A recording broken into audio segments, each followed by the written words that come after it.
ಬಲ್ಲೆ ಬಾ ಆಚೆ ಬರ ಬಲ್ಲೆ ಬಾ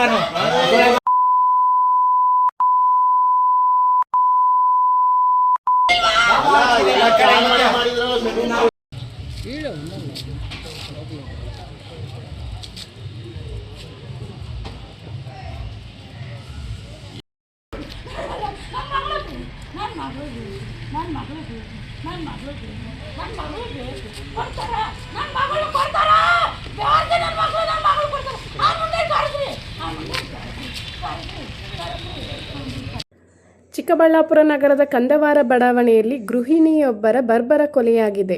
28 ವರ್ಷದ ಪುಷ್ಪಮಾಲಾ ಕೊಲೆಯಾದ ದುರ್ದೈವಿ. 4 ವರ್ಷಗಳ ಹಿಂದೆ ಭರತ್ ಎಂಬಾತನೊಂದಿಗೆ ಮದುವೆಯಾಗಿದ್ದ ಪುಷ್ಪಾಗೆ ವಿವಾಹವಾದ 3 ತಿಂಗಳಿಗೆ ವರದಕ್ಷಿಣೆ ಕಿರುಕುಳ ಆರಂಭವಾಗಿತ್ತು ಎಂದು ತಿಳಿದು ಬಂದಿದೆ.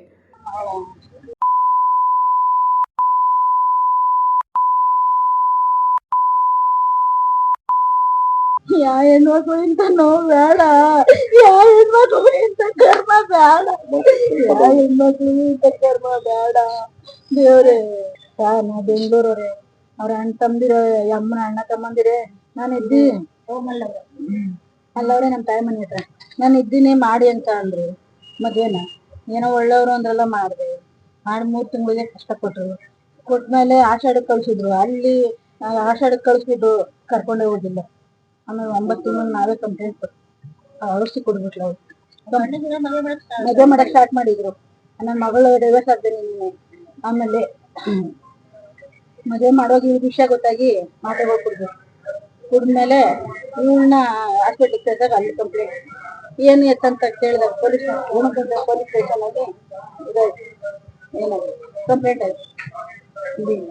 ಸದ್ಯ ಪತಿಯೇ ಸುಪಾರಿ ಕೊಟ್ಟು ಪತ್ನಿಯನ್ನು ಕೊಲೆ ಮಾಡಿಸಿದ್ದಾನೆ ಎಂಬ ಗಂಭೀರ ಆರೋಪ ಕೇಳಿಬಂದಿದೆ.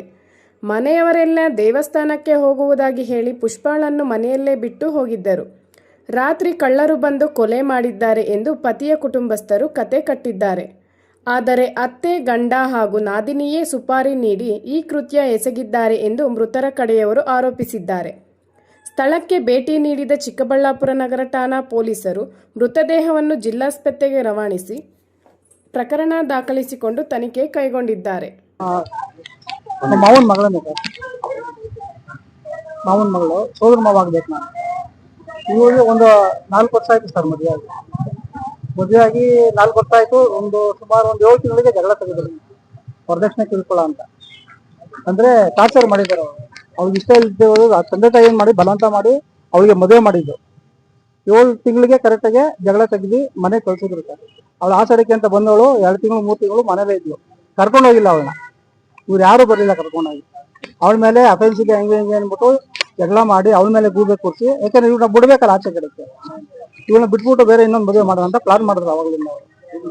ಆಮೇಲೆ ಮತ್ತೆ ನಾವೇನ್ ಮಾಡಿದ್ವಿ, 2 ತಿಂಗಳಾದ್ಮೇಲೆ ನಾವೇ ಎಣ್ಣೆತ್ತಿದೀವಲ್ಲ ನಾವು, ಮತ್ತೆ ಏನ್ ಮಾಡಿದ್ವಿ, ಸಿಂಧಿಘಟ್ಟ ಕೊಂಡ್ಕೊಂಡೆ ಪೊಲೀಸ್ ಸ್ಟೇಷನ್ಗೆ ಹೋಗ್ಬಿಟ್ಟು ಕಂಪ್ಲೇಂಟ್ ಕೊಟ್ಟು ಅಲ್ಲಿಗೆ ಮತ್ತೆ ಭರತ್ ಮತ್ತೆ ಅವ್ರ ತಂದೆ ಬಂದು ಅಲ್ಲಿ ಮಾತಾಡ್ಬಿಟ್ಟು ನಾವು ಚೆನ್ನಾಗಿ ನೋಡ್ಕೋತೀವಿ ಅಂತ ಕರ್ಕೊಬಂದಿರ್ತಾರೆ.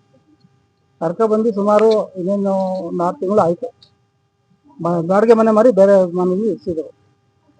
ಆಮೇಲೆ ನೋಡಿದ್ರೆ ತಿರ್ಗಾ ಜಗಳ ಆಗ್ತಾ ಇತ್ತು. ಪಾಪ ಅಮ್ಮ ಫೋನ್ ಮಾಡೋಳು, ನಮಗೇನು ಗೊತ್ತಾಗ್ಲಿಲ್ಲ, ಇನ್ನೂ ಅಡ್ಜಸ್ಟ್ ಮಾಡ್ಕೊಂಡು ಹೋಗಮ್ಮ ಅಂತ ನಾವು ಹೇಳಿದ್ದೆವು.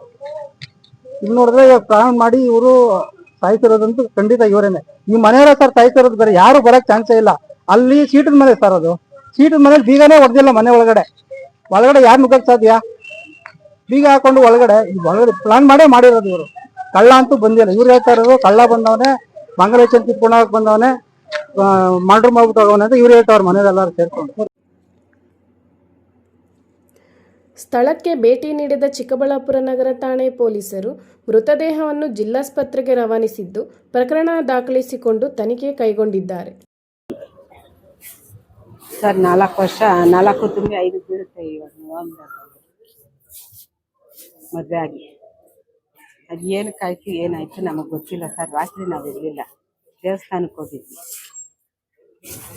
ನಾವು 4 ದಿನ ಮುಂಚೆನೇ ಬುಕ್ಕಿಂಗ್ ಮಾಡ್ಕೊಂಡಿದ್ವಿ. ಇವತ್ತು ದೇವಸ್ಥಾನ ಓಪನ್ ಅಂತಂದ್ಬಿಟ್ಟು ಕೇರಳದಲ್ಲಿ ಅದೇನು 15 ದಿನ ಅಷ್ಟೇ ತೆಗಿಯೋದು ಅಂತಂದ್ಬಿಟ್ಟು ಆ ಹುಡ್ಗಿನ ಕರೆದ್ರೆ ನಾನು ಬರಲ್ಲ ಅಂದೆ.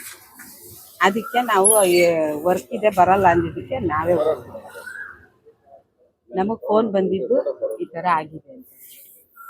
ಅಂದರೆ ಆ ಹುಡುಗಿ ಇದಾಗಿದೆ ಅಂತ ನಮಗೆ ಹೇಳಲಿಲ್ಲ. ಏನೋ ಈ ತರ ಕಳ್ತನ ಆಗಿದೆ ಅಂತಂತ ಹೇಳಿದ್ರು. ನಮ್ಗೆ ಇಲ್ಲಿ ಬರೋವರ್ಗು ಏನು ಗೊತ್ತಿಲ್ಲ. ಇಲ್ಲಿ ಬಂದ್ಮೇಲೆ ಗೊತ್ತಾಗಿದೆ.